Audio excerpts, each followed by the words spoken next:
Fortnite is a game that's constantly evolving, and with each new season comes new weapons that offer a unique twist on old concepts. One weapon that made a lot of noise in Chapter 5 Season 2 was the Gatekeeper shotgun. This tri-barrel shotgun was designed to deliver powerful close-range shots, but in reality, it has struggled to make an impact. In this video, we're going to break down why the Gatekeeper is unbalanced and why it's often considered one of the weakest shotguns in Fortnite Chapter 5. When Epic first released the Gatekeeper shotgun, it seemed like a unique addition to Fortnite's already impressive arsenal of weapons. With its tri-barrel design, it promised to offer an interesting mix of damage spread and versatility, setting it apart from the usual pump or tactical shotgun. But as soon as players got their hands on it, the excitement quickly turned to frustration. While the idea behind the weapon was interesting, it's like an old tactical shotgun, but slightly worse. Its performance falls flat in several key areas. Let's dive into the actual specifics of what makes the Gatekeeper shotgun underwhelming. Let's start with the damage output. One of the first things people notice about the Gatekeeper is how underwhelming its damage is. The weapon offers a maximum of 97 body shot damage at close range. That's significantly lower than other shotguns in Fortnite, which can hit much harder, especially with a well-timed headshot. For example, alright, let's do the hammer pump shotgun, which can take upwards to 250 damage with a headshot. This kind of power gives players confidence when engaging in close-range battles, knowing they can secure a kill in 1 or 2 shots. In contrast though, the Gatekeeper requires multiple shots to take down an opponent, which is frustrating in fast-paced fights. Even when its bullet spread might seem like an advantage, it doesn't compensate for the lack of raw damage output. Now, the most criticized aspect about the Gatekeeper is its reload speed. This is where the weapon really begins to show its flaws. With only 3 shells in the magazine, the Gatekeeper requires frequent reloading after every engagement.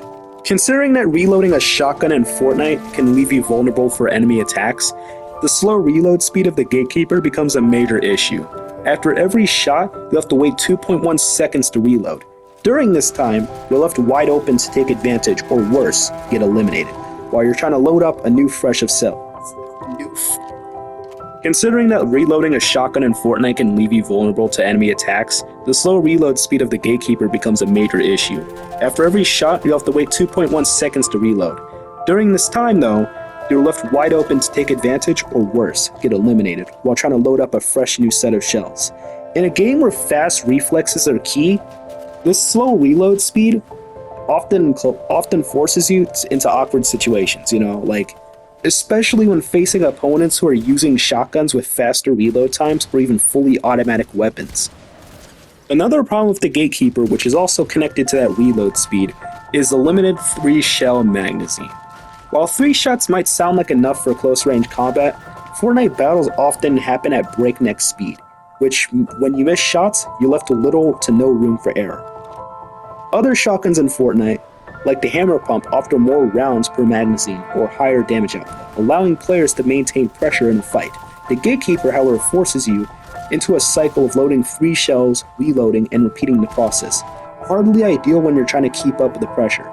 While the Gatekeeper does offer a wider bullet spread, its lack of versatility outside of the point-blank range is a significant drawback, unlike the Sovereign shotgun, which can perform decently in mid-range combat. The Gatekeeper's pellet spread doesn't provide close enough damage at a distance. Players often find themselves having to get extremely close to land effective shots. This makes the Gatekeeper a high-risk weapon, as moving into close range puts you at risk or being underwhelmed by other, more versatile shotguns or even SMGs that can handle fights at both close and mid-range. The next problem really with the Gatekeeper is the fact that even with this flaws of using it, it's extremely unbalanced. One of the main kind of issues I have is not even really when using it, it's mostly when other people use it. Mainly when, like, the Gatekeeper, it's because this gun is super unbalanced, honestly.